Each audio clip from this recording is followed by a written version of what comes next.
Vamos começar aí o primeiro capítulo, né? A Diana diz aqui, né? Quando Jesus disse, né? Quando duas ou mais pessoas orarem, ele estaria presente, né? Exatamente. Através de vibrações, através da assistência espiritual. É que nós ficamos pensando sempre Deus distante, Jesus distante, Maria distante, né? Sempre assim como seres, como se fossem à parte, assim, totalmente distantes de nós. Na verdade, estão muito mais próximos de nós, né? Até porque nós necessitamos dessa proximidade para, para evoluirmos, né? Nós precisamos desse alimento, desse estímulo, né, que eles nos dão, né? O Brás está dizendo, no dia que eu descobri que o Espírito Verdade que assessorou Kardec era o próprio Jesus, fiquei feliz, né? Exatamente, Brás, é isso mesmo, né? Então eles estão aí, né, direcionando a humanidade, ajudando em tudo que podem, né? Isso mesmo. A Diana, nós é que nos afastamos dele. Exatamente, Diana. É, isso mesmo.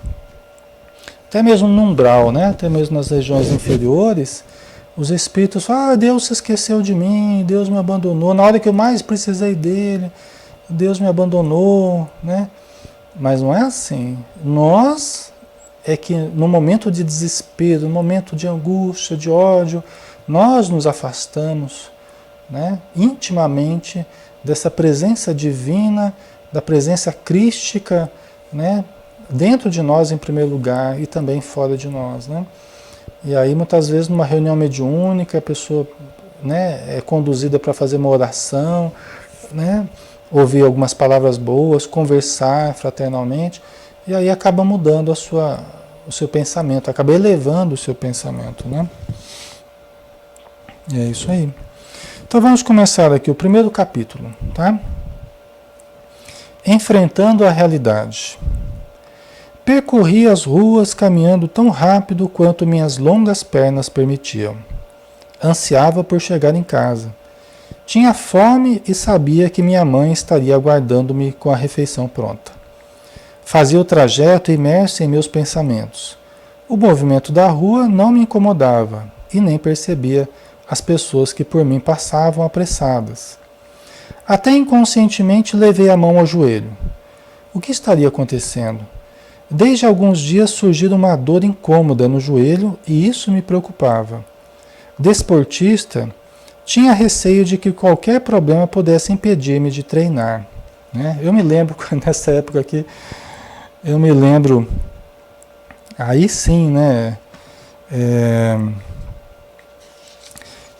Eu não lembro quanto tempo depois que ele escreveu esse livro, mas acho que foi uns 10 anos, mais ou menos uns 10 anos depois do desencarne dele. Ele estava já uns 10 anos mais ou menos na espiritualidade, quando ele escreveu esse livro, aproximadamente, tá? Aí sim, eu devia ter uns 16 anos, eu me lembro, né? Eu me lembro dele, fazia atletismo, era uma figura interessante, ele era bem magro, assim, né? Cabelão meio que enrolado, encaracolado, preto, né? Tem até uma foto dele no livro. E deixa eu até colocar aqui no vídeo aqui para quem for ver, depois só ver se aparece aqui. Aqui, ó. Né? A foto dele. E ele fazia atletismo, né? E ele acho que fazia marcha atlética. Ele fazia marcha atlética, né? Marcha atlética é aquele que parece que a pessoa caminha rebolando, né? Não sei se vocês lembram, né? Nas Olimpíadas tem lá a marcha atlética lá, que a pessoa caminha, né, rápido, assim, como se estivesse rebolando, né? Então, ele fazia marcha atlética, era muito interessante. De vez em quando eu estava lá, quando eu tinha uns 11 anos de idade, mais ou menos, eu fiz atletismo, um pouco antes. Fiz atletismo, depois comecei a jogar vôlei, né? Comecei com 11 anos a jogar vôlei. Então, antes eu fiz atletismo, estava sempre no campo, né? Do Nacional, lá onde tem a pista ao redor, e ficava o pessoal fazendo atletismo. E ele ficava lá o tempo todo, à tarde, lá treinando, né? Por isso que quando ele começou a sentir essa dor no joelho, ele ficou preocupado, né? Porque ele treinava todos os dias, tal. A gente estudava na mesma escola, eu estava ainda talvez quinta série, alguma coisa assim, sexta série, não sei. E ele estava já no segundo grau, né? Na época, né? Mas eu me lembro, né? Era amigo dos meus irmãos, tal, no colégio Roland, né? Então ele ficou preocupado com a dor no joelho, né? Mais alguns passos e estaquei defronte da nossa casa. Abri o portão e entrei. Meus pais me esperavam. Introspectivo, fiz a refeição no meu quarto com o som ligado. Ouvi o grupo Scorpions. Não desejava conversar, né? Sabia que meus pais se preocupavam com esse meu comportamento. Contudo, era mais forte do que eu. Não tinha vontade de falar com ninguém. Não me sentia bem. Uma angústia, um desassossego, sem explicação, me agitavam por dentro e eu ficava irritado, intranquilo, sem saber porquê, né? Na verdade, ele era um adolescente, né? Na fase que ele estava aí com 18, 19 anos, aí era um adolescente, ao auge da adolescência, na verdade, né? A Sandra, eu pratiquei atletismo. Ah, é, Sandra? Que legal.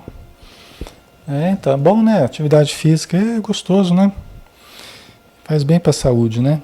Bom que socializa a gente aprende a treinar para fazer as coisas, né? Uma coisa que eu aprendi bastante assim com o vôlei é que tudo que você vai fazer, você tem que treinar. Não é assim que a gente aprende, né? Muitas vezes a gente quer a coisa pronta sem o esforço de conquistar, né? E quem fez algum esporte ou quem faz aprende isso, né? Aprende que tudo é conquistado com esforço, com planejamento, com treinamento, com repetição, com insistência, né? E é assim com tudo que a gente faz, né? E o César aqui com essa dificuldade, né? O César com essa dificuldade, essa angústia, esse desassossego, talvez alguns conflitos da própria adolescência, do próprio período de insegurança que a gente passa nessa fase, né? Talvez também por efeito de influência, vamos ver o que ele fala aqui depois, né? Mas ele sofreu influência espiritual, né? Sofreu uma influência pertinaz na época, tá? Talvez já se refletisse aqui no seu emocional também, né? Eu me lembro quando ele começou a sentir a dor no joelho, foi a única vez. Eu não tinha assim muito contato com ele, né? Ele era bem mais velho e tal, e, né, eram universos diferentes, tal. Mas eu conheci os pais dele do centro, né? A gente tinha muito carinho pelos pais dele, a gente participava junto lá no centro. E a única vez que ele foi na mocidade, espírita, que eu e meus irmãos, a gente participava, né? Desde muitos anos. Eu comecei a participar com 9 anos de idade, né? Não tinha evangelização, só tinha mocidade e tal. Mas a única vez que ele foi, eu me lembro que ele já foi sentindo dor no joelho. É justamente nesse momento que ele está aqui sentindo dor no joelho, né? Aí ele falava, estou com água no joelho, tal, não sei o quê. O médico tirou a água do joelho. Ele não sabia que estava com câncer, né? Então foi a única vez que ele foi na mocidade. Ele não queria participar, eu acho que, né, como os jovens hoje, que muitas vezes filhos de espírita, né, também às vezes sentem uma certa resistência de ir no centro, de ir na mocidade, né? Então existe essa situação, né? E eu acho que ele era desse jeito na época, né? Você conheceu, né, Maria? O seu Alcides, a Dona Elvina, né? Então vamos lá. Com a continuidade das dores, não pude mais esconder a situação. Levaram-me ao médico. Fiz exames, radiografias, mas sem qualquer resultado positivo. Nada havia de errado comigo. Pelo menos era o que afirmavam meus exames clínicos. Que é o que acontece muitas vezes, né, pessoal? A pessoa faz exames e tal, e não dá nada, né? Mas tem que mudar, às vezes, os exames, né? Tem que focalizar de uma outra forma, de um outro jeito, né? Você tem que investigar, daí os médicos começam a mudar os exames, começam a buscar explicações mais profundas, e acho que foi o caso aqui, né? Não obstante, a dor persistia, e isso deixava-me extremamente irritado e descontente. Né? Os familiares e amigos diziam-me, isso passa, tentando animar-me. Né? Porque é difícil, né? É um jovem, né? Tinha toda uma vida, atletismo, tal, né? Convivência, de repente está lá com a dor que vai aumentando, os exames não mostram nada, né? Então ele foi ficando chateado, né? As pessoas tentando animar ele. Contudo, com o passar dos dias, a dor foi aumentando, até não suportar mais. Novos exames, novas radiografias. Afinal, quando o problema apareceu, nada mais podia ser feito. Eu estava com câncer. Na época não fiquei sabendo, pois queriam evitar que eu sofresse ainda mais por uma situação que era irremediável. É uma situação polêmica, né? Essa questão de falar, não falar, o que é melhor? Não sei se existe uma opinião definitiva ainda sobre essa questão, se é melhor falar ou melhor não falar. Não é? Às vezes você fala, depende muito como a pessoa lida com a verdade, né? Os espíritos falam que a verdade deve ser dita para a pessoa que possui as emoções, não que é possuída por elas. Isso está na obra do André Luiz, né? Que a verdade deve ser dita para quem possui as emoções e não é possuída pelas emoções. Né? Porque às vezes a pessoa fala assim, eu quero a verdade, você tem que me falar a verdade. Aí a pessoa fala a verdade, nossa senhora. Não, você pode falar que eu aceito, eu me controlo. Aí a pessoa fala a verdade, nossa senhora, aí a pessoa se descontrola totalmente. Né? Então, eu entendo assim que nós não estamos muito preparados para a verdade. Né? Agora, tem aqueles que defendem assim, não, se a pessoa souber da doença, ela pode se mover para combater a doença, ela pode usar da visualização, pode usar do pensamento positivo, ela pode buscar forças interiores para vencer a doença. Concordo, muito importante. Né? Então, assim, é difícil, né? A gente saber hoje o que é melhor ainda, né? Fala ou não fala diante de uma situação assim, né? Às vezes você fala para a pessoa ela se entrega de uma tal forma que ela mesma acaba se matando, assim, acaba acelerando o processo da doença, né? Pelo emocional dela que se desestrutura totalmente. Aí nesse caso, talvez o melhor fosse não falar, né? Mas até quando não falar também? É difícil, né, pessoal? A Vilma dizendo aqui, né? Temos vários casos de câncer por aqui, temos um grupo de apoio também, eu já passei por isso e realmente não é fácil. Temos que ter muita fé, né, Vilma? É verdade. Não é fácil não, mas depende de cada pessoa, né? Depende de cada pessoa. Cada caso é um caso, né? Não dá para tratar. A Andrea colocou, morre do diagnóstico, não da doença. É verdade, né? Aí você pega um médico também, daqueles que chega e papuf, né? E coloca a coisa de uma forma tão drástica, tão que só o choque ali da informação, do jeito como foi dito, já, se o cidadão não foi forte, ele já empacota ali mesmo, né? Então é difícil isso, né? Tem que ter tato, tem que ter uma preparação, né? Mas vamos lá, vamos continuar aqui.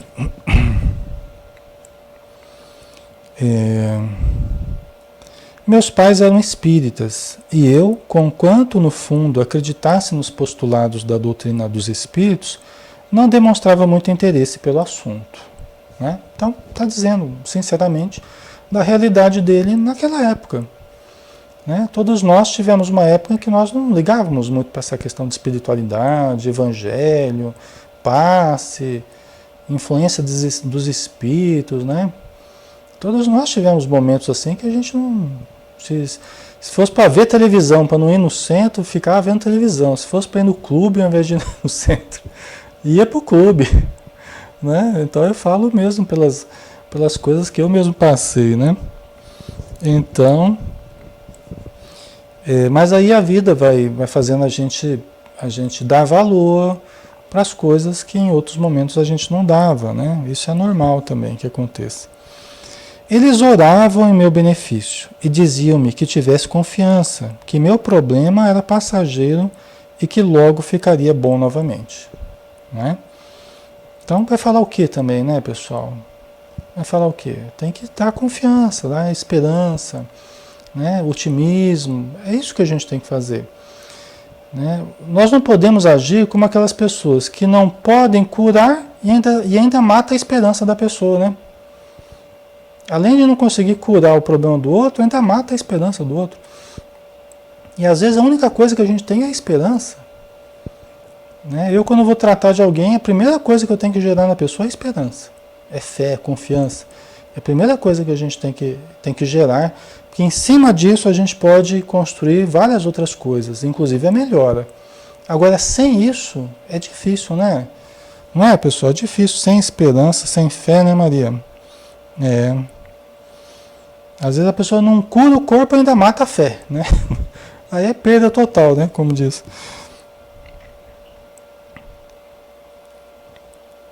Oi. Tá dando para ouvir?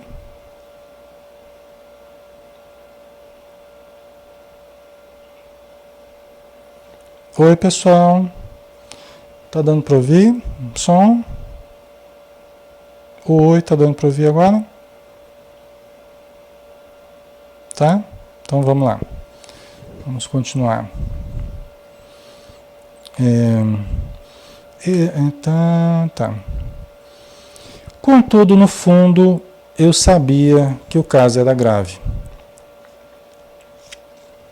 Ele coloca eu sabia entre aspas aqui, né? Aquela espécie de intuição, né? Até instinto, né? Ele sabia que o caso era grave, ele já estava percebendo que a coisa era mais complicada, né? Tive que ir para o leito, pois as dores aumentavam sempre de intensidade. Revoltado, não queria ver ninguém. Afastei-me de tudo e de todos, né? É uma situação difícil, né? Talvez se fôssemos nós, faríamos da mesma forma, né? Ele jovem, tal, com toda a vida pela frente, de repente se viu privado da paz aí que ele precisava, que ele queria, e acabou se revoltando, né? É lógico que a revolta não nos ajuda, só agrava os nossos problemas, né? Nós sabemos disso. Mas ele está falando de como ele reagiu na época. É muito natural que as pessoas reajam dessa forma, né? Graças a um tratamento espiritual, as dores amenizaram bastante. E já não precisava tanto de analgésicos. Eu me lembro disso, né? Meus pais, inclusive, falaram. Meus pais acompanharam mais de perto. Eles iam aplicar passe sempre no César, fazer prece e tal, né? Dando apoio, né? Então, na época ele fez aquele tratamento do centro espírita lá do Rio de Janeiro, aquele Tupiara, é isso, né? Tupiara, pessoal? Acho que é isso, né? Aquele tratamento à distância lá, né? Acho que é Tupiara, né? Não é o nome?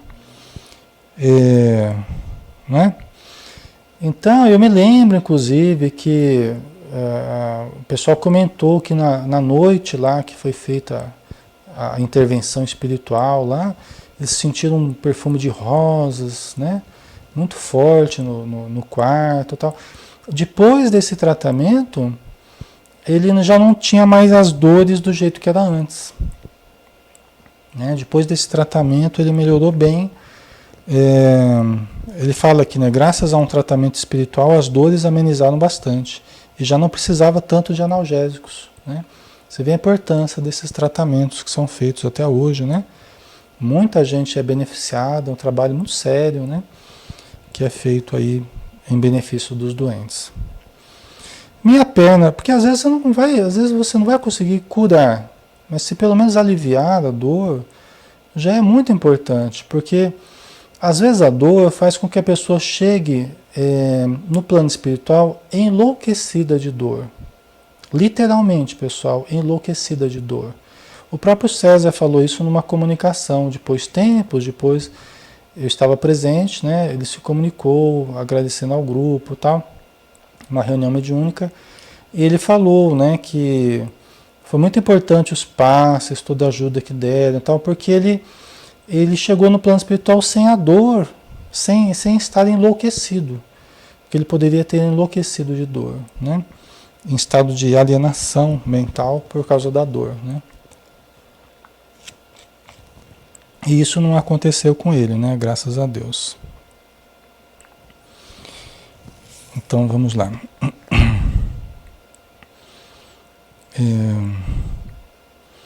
Minha perna esquerda inchou muito. Ficou enorme e não conseguia suportar o contato da roupa sobre a pele, né? Já pensou, né? Nem a roupa sobre a pele não conseguia suportar o contato. Fica tão sensível, né? E eu lembro da perna dele inchada, eu fui visitar algumas vezes, eu lembro da perna dele bem inchada e tal. Com o avanço da doença espalhando-se pelo organismo, passei a sentir falta de ar, com terríveis dificuldades respiratórias que muito me torturavam. Né? Que é uma doença difícil, né? Vai se espalhando, ainda mais na época, os recursos eram mais precários ainda do que hoje, né? Hoje já se consegue combater de uma forma mais eficaz certos tipos de câncer e tal. Na época era um pouco mais precário, né? Ao mesmo tempo, entidades desencarnadas, inimigas de outras eras, colavam-se a mim, contribuindo para potencializar ainda mais o meu problema, já em si tão grave. Né? Então agora ele fala, né, que ele já sabia aqui, né, entidades inimigas estavam se aproveitando desse momento de fragilidade dele, emocional e física, e colavam-se a ele, né, contribuindo para potencializar ainda mais o problema dele. Né? Nós sabemos que tem um certo espírito, né, que era um personagem principal aí da vida do César, que foi um inimigo, ambos, né, ambos eram inimigos assim de muito, muito tempo, já muitas encarnações, né? E esse espírito, a gente sabe disso no livro de volta ao Passado, também do César, né, que ele escreveu algum tempo depois do Céu Azul. E ele fala desse espírito que era praticamente o que tinha mais ligação com ele do passado. E ele estava ali na perna dele, ali, jogando vibrações negativas e foi um dos espíritos que ajudou nesse processo da doença, ajudou assim a esses que se aproveitaram desse momento, né, e potencializaram inclusive a doença, né? Estava cobrando as dívidas do passado e tal, né? Graças a Deus foram ajudados esses espíritos e obtive grande melhora, sobretudo mental e emocionalmente, já não ficando tão nervoso e agitado. Então, pessoal, uma coisa também que acontece com frequência, a gente observa na casa espírita, às vezes a pessoa está no hospital, paciente terminal, ou está em casa, mas está obsediado. Está doente, mas está obsediado. Né? Então, muitas vezes a gente não consegue a cura do paciente do ponto de vista físico, porque até faz parte do programa dele morrer cedo, ou morrer naquela época e tal. Mas você consegue, durante o período de doença, muitas vezes você consegue mais eficazmente fazer a desobsessão. Então, porque as pessoas começam a se preocupar com o doente, e fazem vibração, e tentam ajudar e tal, e acabam se comunicando espíritos ligados ao doente. Foi o que aconteceu com ele. Então, esses espíritos que estavam ao redor dele foram sendo auxiliados, e o César foi melhorando. Foi melhorando moralmente, foi melhorando mental e sentimentalmente, né? Porque ele saiu da revolta, ele começou a ler, começou a mudar os pensamentos, né? Por isso que a doença é importante também. A doença terminal é muito melhor do que uma morte acidental, por exemplo, uma morte assim muito, muito brusca, em que a pessoa é lançada de uma hora para outra para a vida espiritual, sem preparação. Né?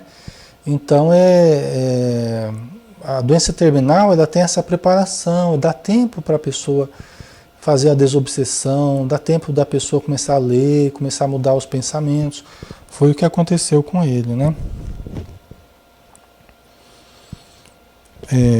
Então, continuando aqui. Amigos generosos vinham aplicar-me energias vitalizantes através do passe, todos os dias, e isso me proporcionava infinito bem-estar. O amparo da espiritualidade maior, que nunca falta, estava presente, e sentia as entidades amorosas velando por mim, como meus avós paternos, especialmente a avózinha Filomena. Tá? Então aí mudou o quadro, né? Ele, além dele se sentir melhor, pela ausência ali dos obsessores, ele começou a se sentir bem com a presença dos espíritos amigos. E à medida que o corpo vai se enfraquecendo, o espírito começa a se desprender do corpo mais facilmente e as percepções espirituais começam a surgir. É a chamada mediunidade no leito de morte, né?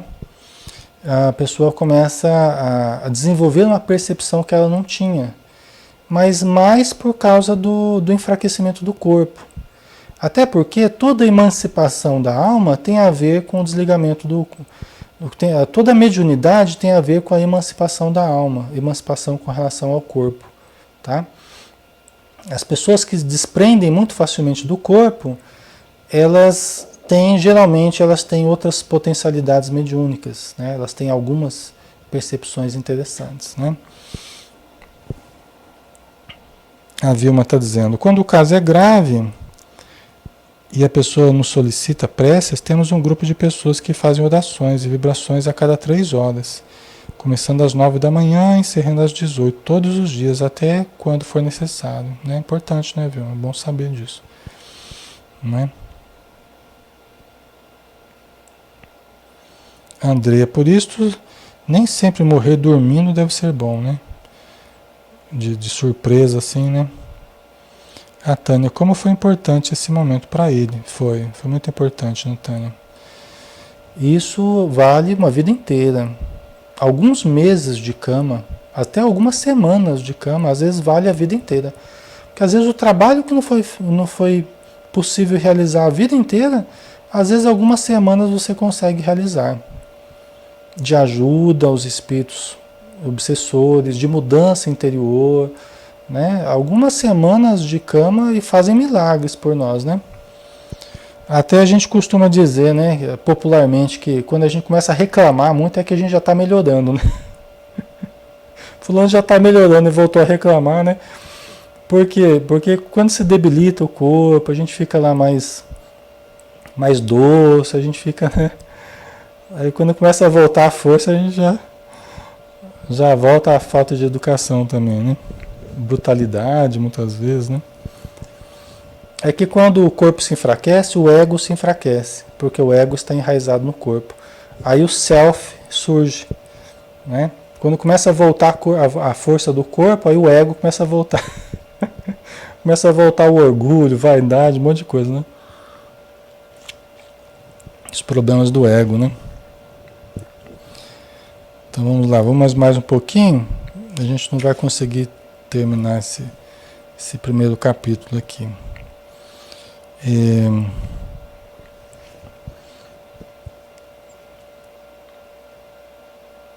Aos poucos fui mudando. Enquanto dormia, recebi orientações e esclarecimentos que muito me auxiliaram na compreensão da fase difícil que estava atravessando. Preparava-me para o que ainda teria que passar. Né? Quer dizer, estava ainda se preparando para o que ele teria que passar. Né? À noite ele recebia orientações, né? Que aí se desprende facilmente, né? Os espíritos vão preparando, já vão ambientando o encarnado, né, o doente, né, para a vida após a morte. Né? Tudo isso dentro de uma programação muito bem estabelecida, né? Andrei, que bom quando aproveitamos esses momentos para nos modificarmos, é verdade. É verdade. Eu tive meu momento também quando eu tive hepatite. Eu fiquei uns 40 dias de cama. E fiquei o tempo todo lendo André Luiz, né? De manhã até à noite, eu ficava lendo André Luiz. E foi um momento que mudou minha vida, assim, mudou um momento que eu comecei a me aproximar muito mais da casa espírita, então foi bem interessante para mim também, né? E só uma hepatite, né? 40 dias só já me ajudou bastante. Imagina uma doença assim de vários meses, como o César teve, né? Então é muito mais, um proveito muito maior, né? Assim deixei de revoltar-me e passei a colaborar, consciente de que estava em fase terminal da existência. Certo dia, compreendendo que chegara a hora, conversei com os familiares presentes no quarto, numa despedida simbólica, e elevei o pensamento numa prece de agradecimento ao Criador. Sentindo a presença dos amigos espirituais que vieram para desligar-me do corpo físico, carcomido e sem condições de continuar, mantendo a vida orgânica, né? Você vê, ele percebeu que tinha chegado a hora, ele teve essa percepção, né? Porque ele já estava percebendo os espíritos ali ajudando ele, já estava vendo familiares, né? Médicos, enfermeiros, tal. E aí ele fez eu lembro desse dia, né? Eu não estava presente, meus pais estavam, né?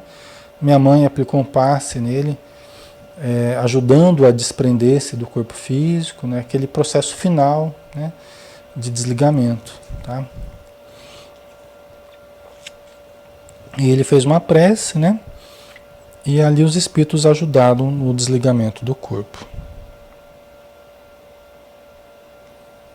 Ah, viu, mano? As leituras e o conhecimento, não a hepatite.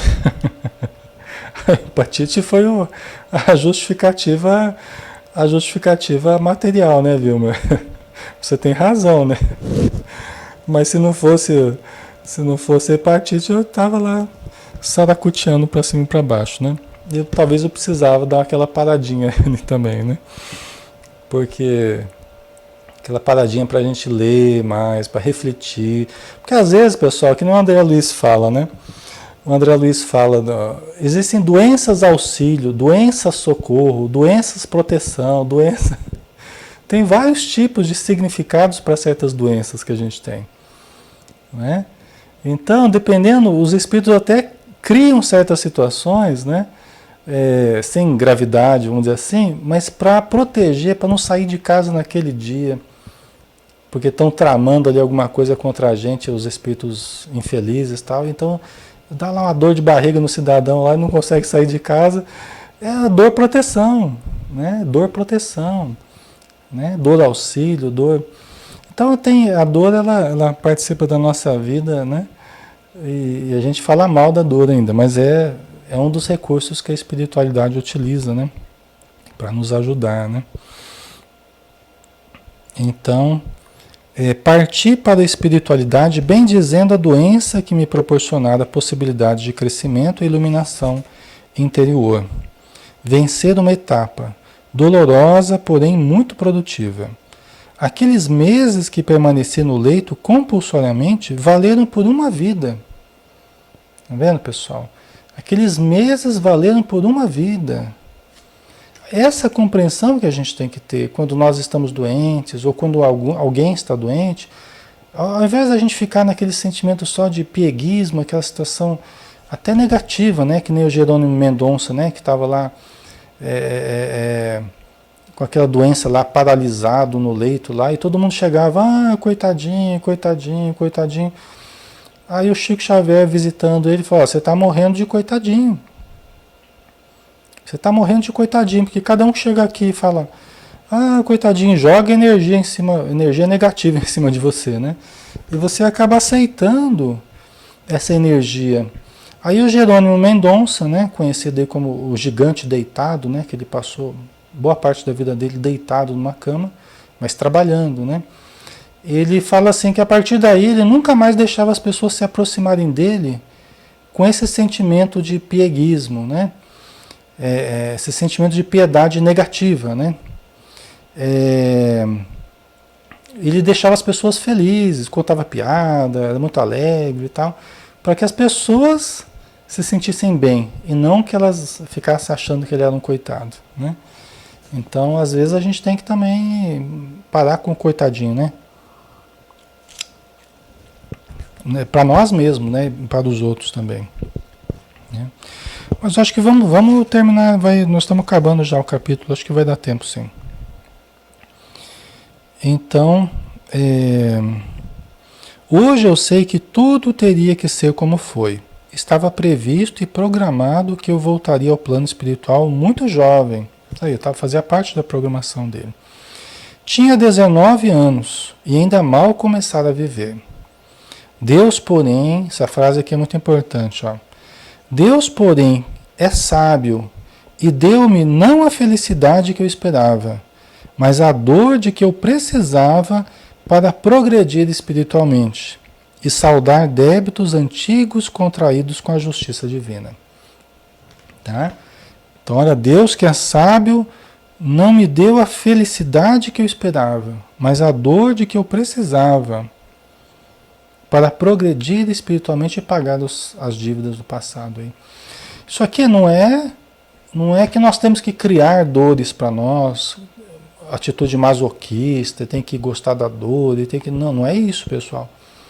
Tá? Mas aceitar, né? Até a Joana de Ângeles diz que se nós não tivermos o esforço concomitante ao sofrimento, o esforço de sairmos do sofrimento, pode se configurar a atitude masoquista. Nós temos que aceitar a dor, mas trabalhar para modificar o quadro. O César trabalhou nesse sentido, com os recursos que ele tinha, só que a doença estava programada, a morte dele estava programada, então a morte já era o próprio remédio. Né? Às vezes o pessoal pergunta para os espíritos, fulano de tal vai melhorar, será que ele vai melhorar? Aí os espíritos respondem, vai melhorar sim, vixe, como vai melhorar? Só que vai melhorar lá no plano espiritual. A morte já é parte da melhora. E às vezes os familiares entendem até errado, ele falou que vai melhorar, Ele vai melhorar, só que ele vai melhorar porque ele vai desencarnar e vai para uma situação muito melhor no plano espiritual. Vai ficar cheio de saúde lá, vai ficar feliz de novo, né?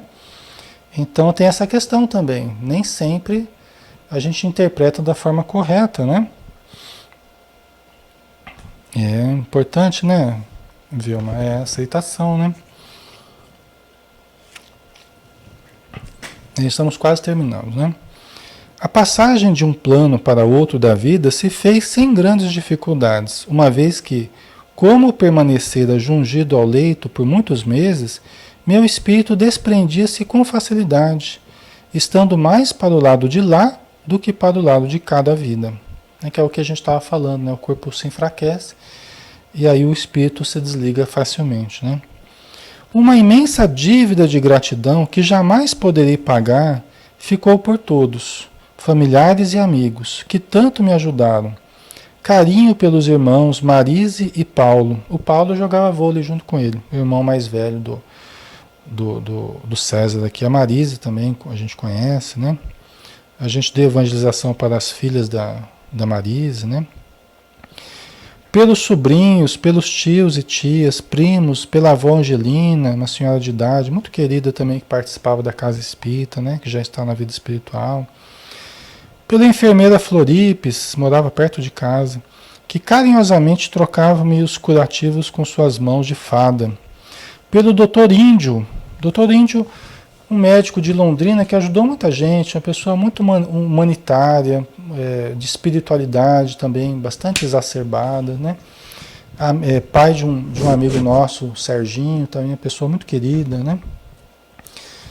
Enfim, por todos quantos me ampararam, seja no contato direto, seja através de preces e vibrações, que me envolviam com muito amor, e especialmente pela minha mãe e pelo meu pai, que muito sofreram sem nunca reclamar, e que foram o amparo de toda a minha vida. A todos a minha gratidão. Né? Dr. Índio Parimê de Lima, médico residente na cidade de Londrina. Né? Ele colocou algumas notas aqui, né? É isso aí, né, pessoal? Bonito, né? O primeiro capítulo do Céu Azul, né? O falecimento do César, que seja um consolo, né, para tantos quantos estejam aí passando por essa situação. Muitos serão curados, muitos serão restabelecidos na sua saúde, na terra mesmo. E a gente tem que lutar por isso. Né? Temos que utilizar da meditação, da visualização terapêutica, mentalizando a saúde. Nós temos que utilizar de todos os recursos para mantermos a nossa vida o máximo de tempo possível. E quem sabe recuperar a saúde. Mas nem todos conseguirão. Nós temos que acreditar, mas nem todos conseguirão. Por quê? Porque até faz parte da programação de algumas pessoas desencarnarem mais cedo, né? Ou desencarnarem nessa época. Então, pelo menos que a gente consiga se apegar aos conteúdos espirituais, a nos prepararmos melhor para essa passagem. Né? Com muita confiança, porque a morte não existe. Né? A morte não existe. Só existe vida.